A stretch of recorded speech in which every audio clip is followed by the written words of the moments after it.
Salve, salve galerinha! Sejam bem-vindos para mais um vídeo do canal Área dos Animes. E hoje, é claro, como de costume, vamos continuar com as análises semanais dos episódios do anime de Sakamoto Days, onde uma nova ameaça lá estilo Cara durão surge ali para ir atrás do Sakamoto que está em mais lençóis, mas isso vai render um final de episódio do caramba de insano.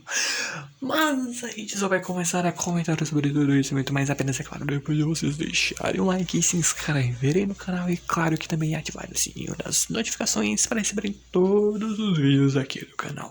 Eu, claro, agradeço imensamente o apoio de todos vocês. Muito obrigado por tudo mesmo. E então, sem mais delongas, simbora para o vídeo. Bom, a gente basicamente começa com a aparição de dois novos personagens que basicamente são assassinos que estão atrás ali do Sakamoto, a Obiguro e o Boilet, que são a dupla do caramba, porque a interação dos dois é muito da hora. Porque eles basicamente estão ali atrás do Sakamoto e a Obiguro mega empolgada e rende umas cenas levemente, né, sensuais, por mais que a personagem tenha um certo toque de sensualidade e, bom, seja também ao mesmo tempo extremamente sádica em algumas cenas. Só que o próprio Boilet, que age ali como um bom e velho cara ali durão, estilo cara durão, não só pela personalidade, mas que design foda. A lá estilo cara durão mesmo. O que faz ali a Obiguro provavelmente ser caidinha de paixão por ele, porque ele segue o seguinte lema: não tirar vidas além daquelas dos seus alvos. Esse é o lema deste assassino, um verdadeiro cara durão e, segundo a Obiguro, um gato. E bom, o cara é brabo também. Mas o ponto é que basicamente o assassino que tentou atacar o Sakamoto no episódio passado, pelo menos um deles, né, que é o cara que tava usando as facas envenenadas, o Tatsu, basicamente tinha um antídoto. Como qualquer pessoa que mexe com veneno, tem que ter o antídoto ou um para barganhar alguma coisa com o inimigo, né? Tipo, conseguir informações, tortura ou algo desse tipo. Ou caso dê ruim e ele foi envenenado com o próprio veneno, ele conseguisse safar essa situação. E o antídoto é um colírio. E bom, colírio você taca no olho e por experiência própria é algo que dá uma gastura desgramada do caramba. Então eu entendo a dificuldade do Shin querer aplicar, ainda mais quando é outra pessoa que aplica, aí dá uma ânsia do caramba. Mas o ponto é que o Tatsu vê, pô, se eu contar pra vocês tudo que vocês querem saber, vocês me soltam.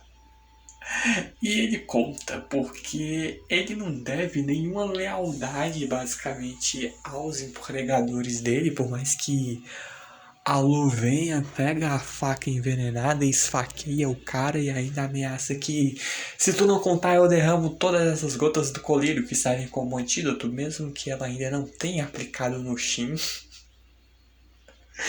Pobre coitada vai sofrer um pouquinho nas mãos dela, por mais que a gente já comece a chipar esse casal. Só que o ponto é que ele vai contar aí tudo que basicamente eles quiserem saber, porque ele é só um funcionário descartável no fim das contas. Ele que foi contratado por a empresa chamada Dondekai e ele que não tá nem um pouco afim de morrer. Porque no fim das contas ele é apenas um funcionário de meio período, então não tem lealdade especial com a empresa. E ele que aparentemente também é um lance que É no mínimo engraçado porque ele basicamente é registrado ali na AAJ. E o que é isso? Em resumo, é a Associação de Assassinos do Japão. Com a carteirinha que lembra muito uma carteira de motorista que a validade é até o dia em que você morrer. O que combina bastante com o tipo de trabalho que eles têm de fazer. Mas o ponto é que é basicamente uma empresa que gerencia assassinos de aluguel. É. Mas o ponto é que ele diz que basicamente tem gente que vai continuar ainda vindo atrás da cabeça do Sakamoto, porque é 1 bilhão de ienes, é uma baita de uma bolada. Só que ele, beleza, ele responde algumas coisas, mas ele também quer saber algumas coisas. Sobre o fato de que existem rumores de que o lendário assassino Sakamoto fazia parte de um determinado grupo de assassinos, que basicamente é a Order, que já foi falado que era um grupo de assassinos que assassinava outros assassinos, como a gente viu lá no episódio passado, com a aparição do Nagumo, que também faz parte desse grupo, dessa organização, e o que eles querem. A gente vai descobrir provavelmente em algum momento dessa temporada, mas o ponto é que sim, é verdade, o Sakamoto fazia parte dessa organização. Só que chega ali a esposa e a filha do Sakamoto e por que o ator daquela peça de teatro infantil tá fazendo aqui amarrado e surrado? A desculpa é simplesmente ele tava tentando um truque de fuga com cordas. E parece que ele não vai conseguir se dar muito bem, pelo menos não na frente deles, já que, bom, ele não é burro de querer peitar o Shin e o Sakamoto de novo. E o Shin que não vai matar ele porque é a regra da família Sakamoto. E eles basicamente só estão aí para puramente curtir um fim de semana em família no parque de diversões. O que rende uma cena fofinha da filha do Sakamoto, a Hana, vindo e botando um band-aid no braço do Tatsu. E meu Deus, que garota fofa! Mas que tem uns nervos de aço do caramba, porque a gente vê depois eles vão para uma casa de horrores, o que é algo que bom é comum em parques de diversões. E ela é uma criança. Eu no lugar dela até hoje em dia, muito provavelmente iria estar me cagando de medo. Mas ela não. Ela acha divertido. Então essa menina e a esposa também do Sakamoto são de fato verdadeiros membros da família Sakamoto. Mas o ponto é que o Shin, depois do veneno e ter ali tido que aplicar o antídoto, está ali com confusão mental, provavelmente devido a efeito colateral do antídoto, e basicamente resumo com ele não consegue ler mentes no momento, que é um baita de um problema, porque ele era a chave para descobrir se algum assassino estava por perto ou não. E agora eles não têm mais isso e fugir ou simplesmente vazar daí não é uma boa opção quando você é um pai de família e tem que trazer felicidade à sua esposa e à sua filha. Então complicou um pouquinho para eles. A gente vê que depois o Tatsu consegue se livrar das cordas e tudo mais, só que ele encontra o Biguro e o Boilet, o que rende uma cena no mínimo dos gamas. Porque simplesmente a Obiguro derruba o Tatsu no chão e fica por cima. Não malde isso mais do que dá pra maldar.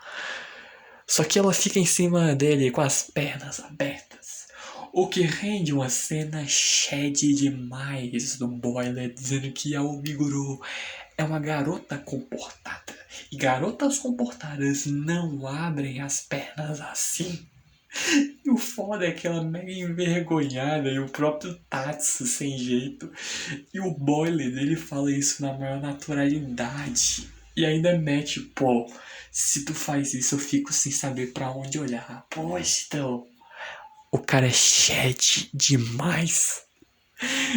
Mas os dois que basicamente estão aí para cumprir a missão que o Tatsu não conseguiu, que é basicamente matar o Sakamoto. Até tem uma cena que o próprio Boilet, só de ouvir sobre o Sakamoto, diz ali que tem uma cicatriz que faz ele se lembrar do Sakamoto. E você para e pensa, pô, os dois tiveram uma luta lendária.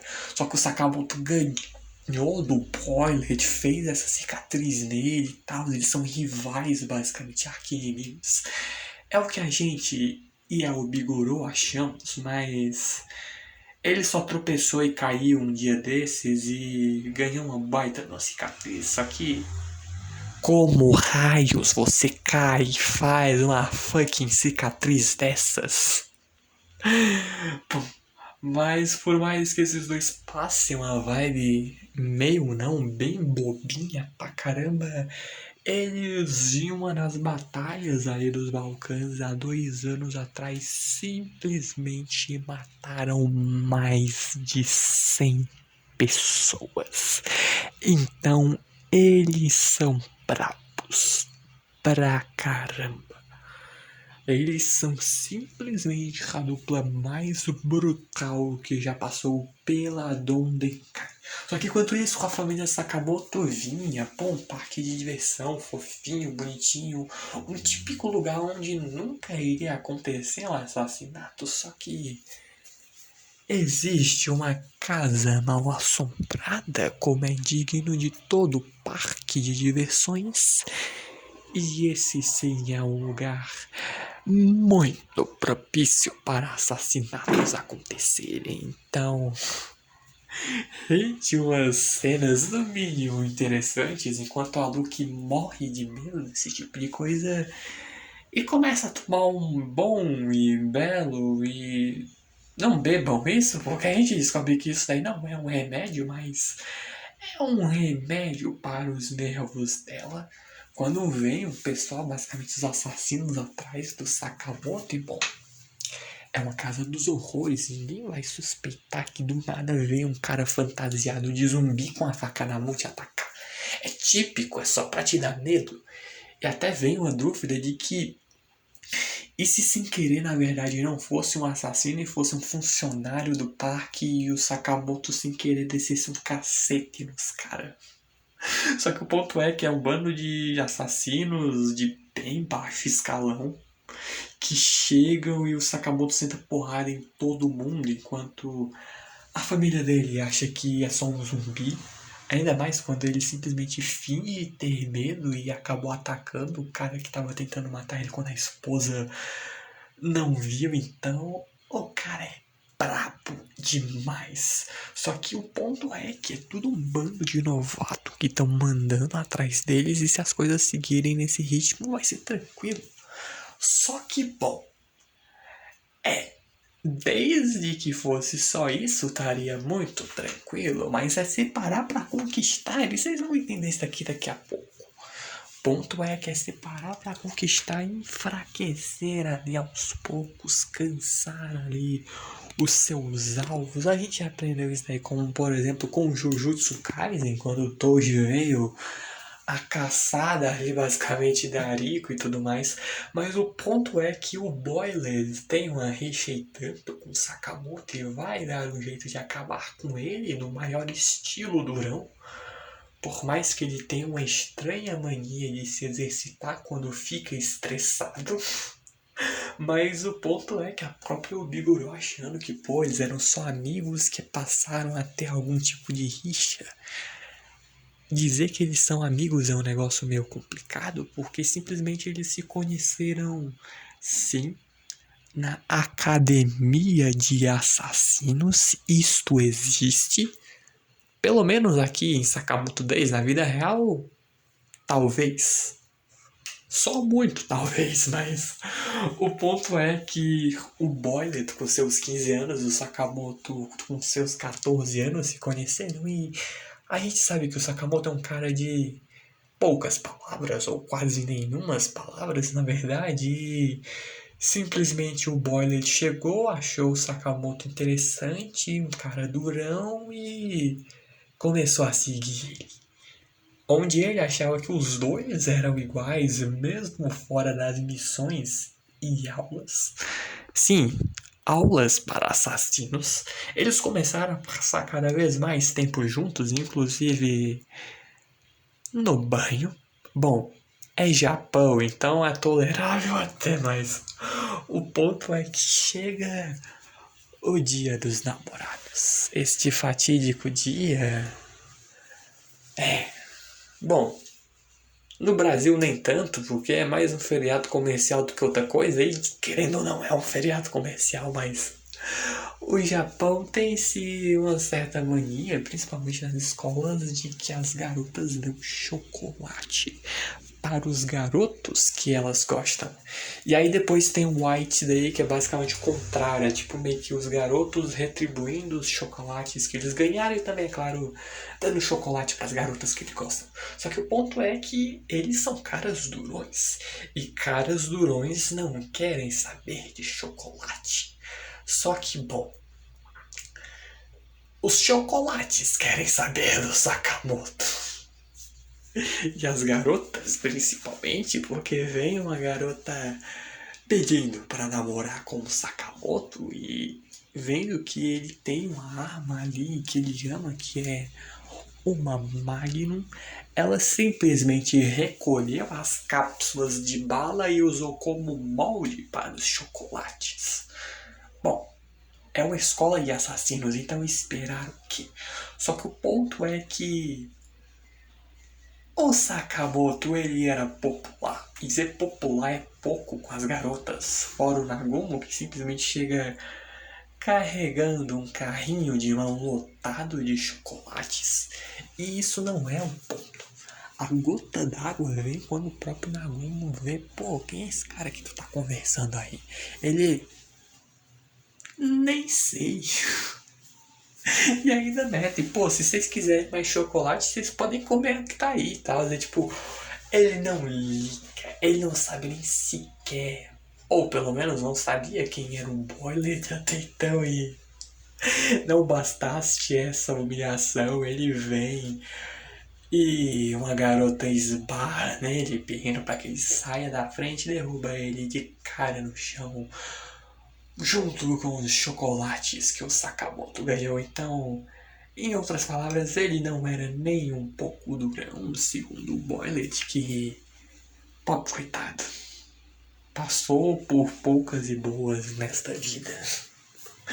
Mas ele ainda tenta bancar o durão e o Biguru vê o quão fofo ele é. Então, a interação entre esses dois é muito boa.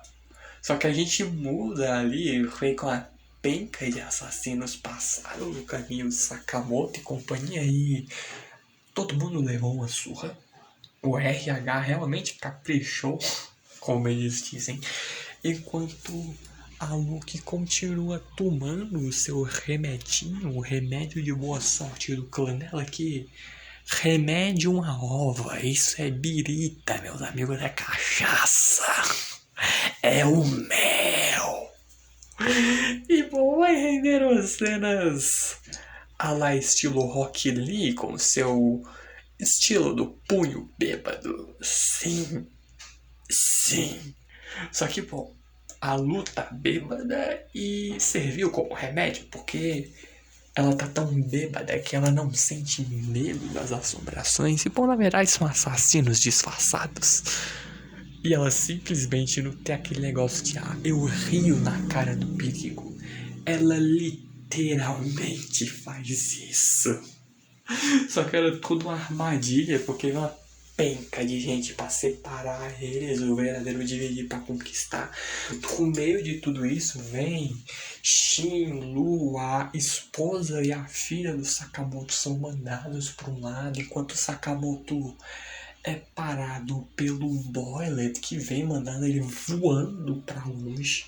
O próprio Sakamoto pistola vem, agarra ali uma das carteirinhas de um dos caras que ele tinha derrotado e simplesmente joga como shuriken na direção do Boilet, que por pouco não desvia, e o Sakamoto que tá puto ao ponto da gente ver veias saltarem nas a testa dele, aí só quer que o Boiler saia da frente, porque ele quer ir saber onde tá a família dele, ele não lembra, ele não dá a mínima pra quem é o Boiler.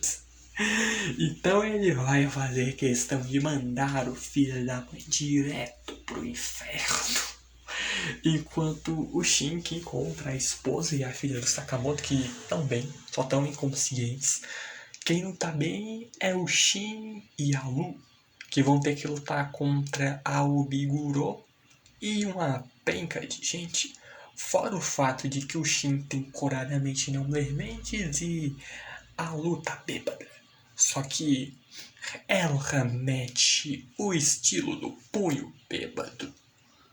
Só que ela não é tão párea assim pra Obiguro, que ela quer sentir o arrepio. Que arrepio? Aí, meus amigos, é outra conversa. Mas o ponto é que o Sakamoto tenta partir pra cima do Boiler e ele leva uma surra. O Boiler simplesmente manda um monte de bombinhas, umas bolas explosivas, que tem um nome foda pra caramba, por sinal, daqui a pouco eu comento. Mas ele tá com a penca de bomba na fuça do Sakamoto, que teia o Sakamoto vindo por trás, por frente, pelo lado. Ele só taca as bombas e as bombas ricocheteiam na parede e explodem. Então o Sakamoto leva uma surra no fim das contas, enquanto a Lu tenta usar o seu estilo do punho bêbado, mas ela tá mais bêbada do que outra coisa. Enquanto o Shin acaba sendo temporariamente capturado para ser torturado na frente da Lu. Porque, bom, a Obiguro quer sentir o arrepio. Que tipo de arrepio, meus amigos, não me perguntem, o horário não permite que eu responda. Mas o ponto é que ela basicamente gosta de se divertir. E que diversão, ao ponto de girar até o próprio casaco, que fica só com basicamente um top que só tampa a comissão de frente dela, senhoras e senhores. Mas o ponto é que ela faz um desafio com a Lu, que você tem que me bater uma vez a cada 10 segundos. Caso tu fale, o teu amigo vai pra casa em pedacinhos. E pô, você espera a Lu, vai levantar, vai meter tipo um Rock Lee versus Kimimaro, vai vir ali o punho bêbado e tal, e ela simplesmente se desculpa enquanto chora, dizendo que desculpa, Shin, eu não posso fazer isso. É tipo em One Piece, a gente tem na luta Luffy vs Kaido depois que a Big Mom é derrotada. O Kaido ele começa a beber e ele entra em várias fases do bêbado. E uma dessas fases, como a própria Lu nos mostra, é o bêbado sentimental. Sim. Só que enquanto isso, o Sakamoto que leva uma surra. A gente vê a grande diferença de 5 anos entre o Boiler e o Sakamoto. Porque o Sakamoto ficou 5 anos sem atuar como assassino, virou pai de família. Então provavelmente ele não tenha mais treinado, malhado. É só tu olhar que ele ficou gordo. Então é um ponto. E a gente simplesmente vê ele escorraçado no chão, derrotado. Enquanto o Boiler comenta sobre o armamento dele, as suas super bombinhas, também conhecidas como SBB, e também com a ajuda do seu soco dinamite foguete, também conhecido como SDF, ele pode simplesmente acertar o seu alvo a qualquer distância e a qualquer ângulo. Quando o próprio Sakamoto, por mais que ele dissesse que não se lembrava, ou talvez não desse a mínima pro Boiler, ele se lembra. Se lembra de uma conversa onde basicamente o Boiler apresenta essa mesma arma pro Sakamoto e pro Nagumo, com a mesma escolha de nomes extremamente cringe, segundo o Sakamoto, mas o Sakamoto se lembra basicamente da composição das bolinhas explosivas. E isso é a prova definitiva ali para o Boiler de saber que o Sakamoto ainda é um cara durão. Só que antes de tudo isso acontecer, ele senta uma surra no Sakamoto, dizendo que ele não vai ser capaz de proteger a própria família, porque afinal de contas, depois de tanto tempo, ele não passa agora nada mais, nada menos do que um mero gordo. E com a porradaça, ele sai voando pra longe, só que ele é um pai de família. E um pai de família não pode parar enquanto não estiver seguro ao lado de sua família. Ele vai fazer de tudo para proteger ela. Porque o Sakamoto é duas coisas que você não quer que se tornem seus inimigos. Um cara tranquilo, porque uma coisa a ser temida é a fúria de um homem calmo. Mas uma fúria pior ainda é a fúria de um pai de família. Porque só de se levantar o Sakamoto voltando literalmente à sua forma de ápice, libera ali uma aura assassina tão grande que faz o Boiler sentir como se fosse simplesmente destroçado por uma penca de lâminas que atravessam seu corpo. Quando simplesmente a gente vê o Sakamoto claramente se lembrar da composição das bombas do Boiler, enquanto ele retorna ali, recuperando ali misteriosamente, por mais que isso vai ter uma explicação, e eu sei, porque é um negócio extremamente cômico, por sinal, mas vai render umas ceninhas legais. Ele simplesmente volta ali a forma do seu ápice, a sua forma magra, onde ele vai fazer questão de mostrar ao Boiler do que ele realmente é capaz. Só que, bom, tudo isso muito mais já são assuntos e cenas dos próximos capítulos, literalmente. Mas eu espero que tenham gostado desse vídeo, que justamente por isso, é claro, deixem um like, se inscrevam no canal e claro que também deixem aí, ativem o casinho das notificações e agradeço imensamente o apoio de todos vocês. Muito, mas muito obrigado por tudo mesmo. Então vejo vocês no próximo vídeo. Falou, valeu e eu fui.